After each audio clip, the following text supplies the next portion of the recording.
नमस्कार, सत्य सारथी में आप सभी का स्वागत है।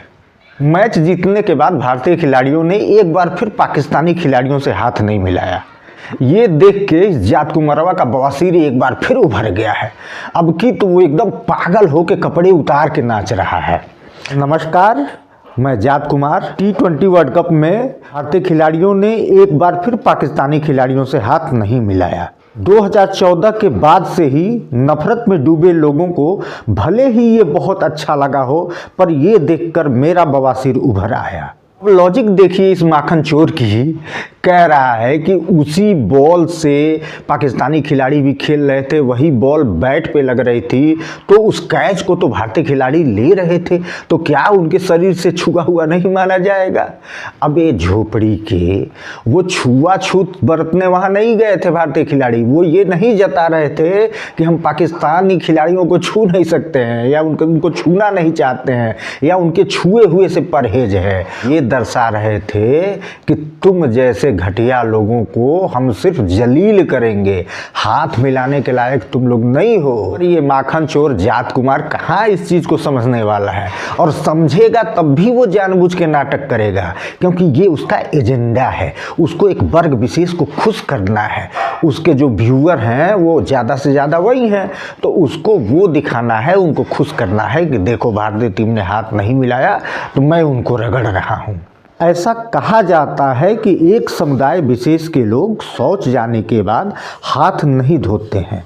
ऐसी अफवाहें उड़ती हैं, ऐसा लोग कहते हैं, लेकिन ये खिलाड़ी तो स्वच्छ एक्सेल से हाथ धोने के बाद खेलने आते हैं। नफरत में डूबे इन खिलाड़ियों को क्या इतना भी एहसास नहीं है कि स्वच्छ एक्सेल से हाथ धोकर आने के बाद खेलने पर भी जब उनसे हाथ नहीं मिलाया जाता है तो उन खिलाड़ियों के दिल पे क्या गुजर रही होगी? रमेश कलुवितरणा ने अपनी किताब में लिखा है कि जमाने का दस्तूर निभाते चलिए, दिल मिले न मिले हाथ मिलाते चलिए। क्या मोदी सरकार आने के बाद इन किताबों में लिखी इबारत को भी मिटा दिया जाएगा? क्या काट के फेंक दिया जाएगा उन लाइनों को जो मोहब्बत की नदियों को सेतु की तरह जोड़ती हैं? 2014 से पहले जब पाकिस्तानी खिलाड़ी भारत में खेलने आते थे तो उनको कितने प्रेम से बिरयानी खिलाई जाती थी। ऐसे कई इवेंटों का गवाह मैं खुद हूँ। मैं भी इन खिलाड़ियों के इवेंट में जाता था और 4-5 पीस बिरयानी दबा देता था। पर 2014 के बाद से ही माहौल इस तरह से बदल दिया गया है कि चारों तरफ सिर्फ नफरत की ही खेती लहलहा रही है। मोहब्बत राहुल गांधी की दुकान के अलावा और कहीं दिखती ही नहीं है। मोहब्बत अब ऐसे गायब हो गई है जैसे आसमान से गिद्ध। 2014 के पहले पाकिस्तानी टीम के भारत दौरे के बारे में अगर आपको ज़्यादा से ज़्यादा जानना है तो आपको नाजिया अख्तर की रिपोर्ट पढ़नी चाहिए।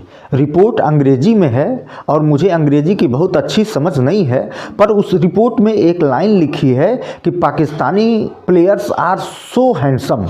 इसको पढ़ के मुझे लगा कि नहीं, रिपोर्ट ठीक होगी। आज के पत्रकारों से आप ऐसी उम्मीद नहीं रख सकते। ऐसी रिपोर्ट बनाने में बहुत मेहनत लगती है। आपको भी इस रिपोर्ट को जरूर पढ़ना चाहिए। दूसरा लॉजिक उसका ये था कि लोग पटाखे तो पहले ही खरीद के लेके आ गए थे। जब 7 विकेट उनका गिर गया उसके बाद भी वो पटाखे नहीं फोड़े हमारे कॉलोनी में लोग। इसका मतलब लोगों का विश्वास डिग गया है। लोगों को विश्वास नहीं था कि वो जीतेंगे। हे अखंड चुथिया नंदन, अरे लोग इंतजार कर रहे थे कि मैच पूरा हो जाए। जैसे काउंटिंग होती है तो लोगों को लग जाता है कि ये आगे हैं, ये जीत रहे हैं, ये बढ़त बना लिए हैं, लेकिन वो जश्न तभी मनाते हैं जब रिजल्ट आ जाता है। उसी तरह से मैच में भी होता है, और चुनाव में तो फिर भी एक बार जो निर्णायक बढ़त बना लिया फिर वो पीछे नहीं होता है कि उसमें वोट निर्धारित होते हैं। मैच में खास तौर पे T20 मैच में कब एक गेंद में पासा पलट जाए ये कोई नहीं जानता है। तो देश तुम्हारी तरह अखंड चुतियानंदन नहीं है, इसलिए देश इंतजार कर रहा था। देश को पूरा विश्वास है अपनी टीम पे, देश को पूरा विश्वास है अपनी खिलाड़ियों पे, लेकिन देश तुम्हारी तरह अखंड चुतियानंदन नहीं है। इसलिए देश इंतजार कर रहा था कि जब टीम पूरी तरह विजयी हो जाएगी तब इतने पटाखे फोड़ेंगे कि पिछवाड़े से तुम्हारे धुआं निकलने लगेगा। और वही हुआ भी। टीम जैसे ही जीती, लोगों ने इतने पटाखे दागे, इतने पटाखे फोड़े कि ये जाट कुमार और इसके जैसे और भी जो लोग हैं उन सब के पिछवाड़ों से वो धुआं निकलने लगा। वीडियो को लाइक करिए, शेयर करिए, चैनल को सब्सक्राइब कीजिए और बने रहिए हमारे साथ। सच्ची खबर, पक्की खबर, खबरों के पीछे की खबर जानने के लिए धन्यवाद।